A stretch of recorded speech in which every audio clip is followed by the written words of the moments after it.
2013년 새해가 밝았습니다. 과연 올해 우리나라 산업계에는 어떤 변화가 있을지 분야별로 정리해봤습니다.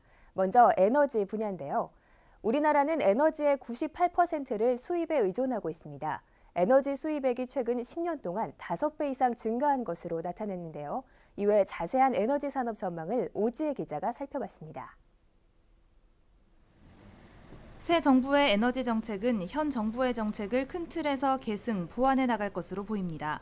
먼저 전력의 30% 정도가 원전에서 공급되는 상황에서 기존 원전은 유지하되 관리를 철저하게 한다는 방침입니다. 이에 안전을 최우선으로 하고 문제가 생기는 것을 원칙적으로 차단하도록 관련 법령과 시스템을 개정할 계획입니다. 또 노후된 원전의 수명 연장은 극단적인 재해 상황에서 원자로가 어떻게 대응하는지 살펴보는 스트레스 테스트를 실시하는 등 까다로운 검증을 거칠 예정입니다.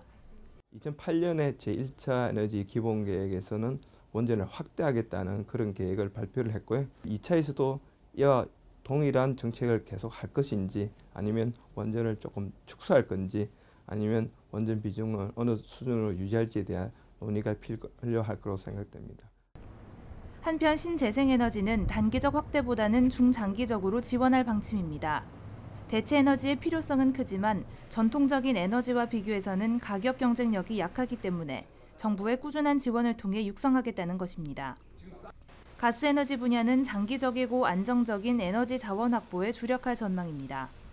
이를 위해 LNG 도입선을 다원화하고 단순히 물량을 구매하는 것을 넘어 우리가 직접 가스전을 개발해서 LNG로 액화해 국내로 들여오는 능동적인 도입을 검토하게 됩니다.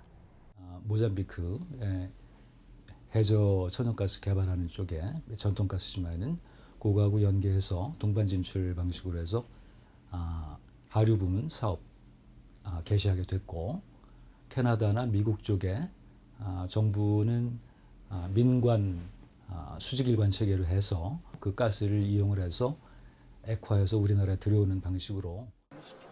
에너지 정책은 최소 몇 년이 지나야 결과가 나타나는 만큼 일관성 있는 정책 실현을 위한 꾸준한 노력이 필요할 것으로 보입니다. 산업뉴스 오지혜입니다.